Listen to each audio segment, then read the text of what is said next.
Um forte abraço a todos desse canal. Quem fala com você é o Pastor Paulo, do Ministério Semeadores.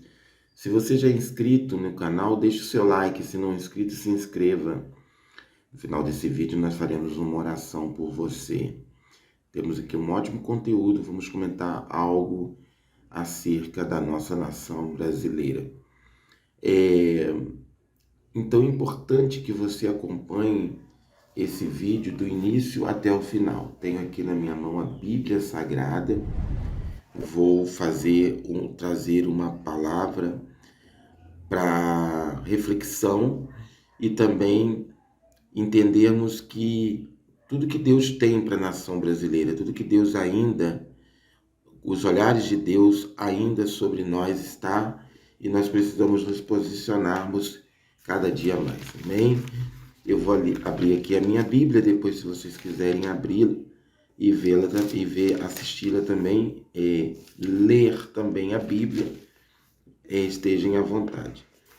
Você vai ler em Jó 42, verso 2, diz assim: Bem sei eu que tudo podes, e nenhum dos seus pensamentos poderão ser impedido. Essa palavra é uma palavra que foi dita pela boca de Jó. Jó, ele supostamente tenha sido contemporâneo de Moisés, e provavelmente Moisés é quem tenha escrito a história de Jó.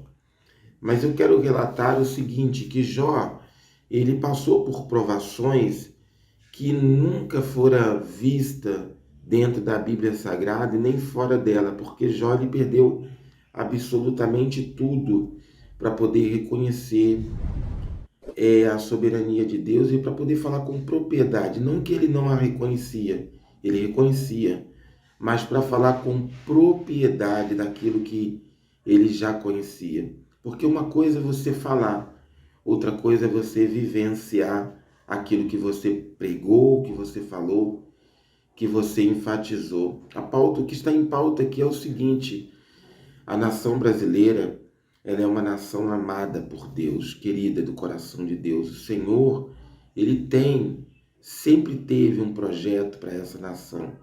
E esse projeto, ele não vai ser impedido. Eu sei que existem várias profecias, revelações, pessoas falando em nome de Deus, né? Apropriações até, algumas profecias que eu, como pastor, aprovo, outras que não aprovo, segundo está escrito em 1 Coríntios capítulo 14, nós temos aval para isso, para aprovar ou não aprovar, disse: examinai a profecia, abster-se do que é bom, abster-se do que é mal e absorver o que é bom, né? Recolher aquilo que é bom e se abster, jogar fora aquilo que é mal. E eu quero dizer o seguinte: levar a vida, perdão, levar a vida totalmente confeccionada, direcionada por profecia, é um ato muito perigoso, porque a maior profecia é a palavra de Deus. E a profecia, é bom que vocês entendam que não é Deus falando. A profecia é um dom que Deus deu à igreja de Coríntios e consecutivamente chegou até a nós,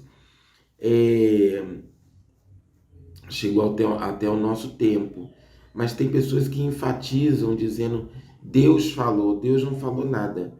Deus, ele falou somente até o livro das Revelações, que foi o Apocalipse, e dali para cá ele não falou mais.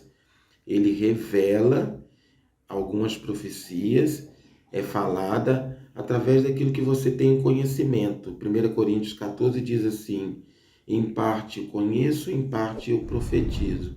Então, se você não conhece a história, pela palavra de Deus, é muito complicado você profetizar sobre aquilo que você não conhece, porque pode ser que haja uma adivinhação. O Brasil ainda continua sendo os olhares de Deus. Deus ainda continua com seus olhares sobre a nação brasileira, independentemente de governos, de lideranças. As lideranças, os governos foram constituídos por Deus. Deus, ele os constituiu, ou pelo menos permitiu que eles fossem constituídos. E no tempo de Deus, no tempo certo, o Senhor Deus, ele interfere, ele entra em ação quando ele tem que entrar de alguma forma no cenário para mudar as coisas.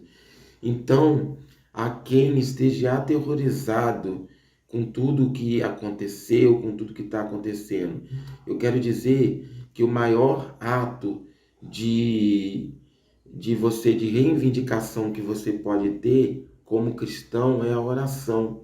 Eu não vejo graça em nós incitarmos outro tipo de atos de reivindicações de direito ou supostamente reivindicações que leve as pessoas para ações de vandalismo, ações de pessoas que realmente não têm racionalidade. Deus quer que nós agimos sempre com racionalidade. Por isso ele fala na Bíblia: apresentai-vos os vossos corpos como holocausto vivo, santo e agradável a Deus, que é o vosso culto racional. Então, vamos entender que nós somos indivíduos, temos as nossas individualidades, precisamos sim respeitar os direitos uns dos outros. Nós não estamos na época do Antigo Testamento. Hoje existe discriminação e existem também leis que vão punir pessoas que discriminam o ato umas das outras quando fora do contexto e fora da lei. Existem sim leis que vão ser severamente cumpridas quando você não respeita a opção, a religião da outra pessoa. Ninguém é obrigado a concordar com o que as pessoas falam, com o que as pessoas dizem, ou até mesmo com o que as pessoas fazem. Mas nós temos, no mínimo, que respeitar, porque nós não estamos na época da lei, nós estamos na época da graça. E na época da graça, nós temos como nosso personagem principal o Espírito Santo. O Espírito Santo, ele é uma pessoa totalmente coerente. Não há aquela incisão teocrática no governo do Espírito Santo. Ele faz tudo com muito carinho, com muito cuidado, com muito respeito, para que as pessoas se convençam pelo amor e não pela dor, né? Como algumas pessoas elas costumam dizer: quem não vem por amor, vem pela dor. Na Bíblia Sagrada não está escrito isso. Lógico que pode e acontece isso. Então a nação brasileira se prostra diante de Deus. Nós, como líderes religiosos, devemos continuar no nosso papel de líderes religiosos, ensinando a nossa igreja, antes de tudo, antes de reverenciar uma profecia ou até mesmo um profeta, entre aspas, porque não existe mais profeta, né? O ministério profeta, ele foi interrompido em João. Existem profecias, né? Então, a profecia, ela pode ser, a gente pode sim, só um momento, a profecia, nós podemos tê-la sim como instrução, mas não podemos tê-la como base das nossas atitudes. É examinar mesmo, examinar tudo aquilo que é falado, tudo aquilo que é profetizado. E quando uma profecia se cumprir na boca de um profeta, ou quaisquer profeta que seja, ou vaso de Deus que seja, não atribuir àquela pessoa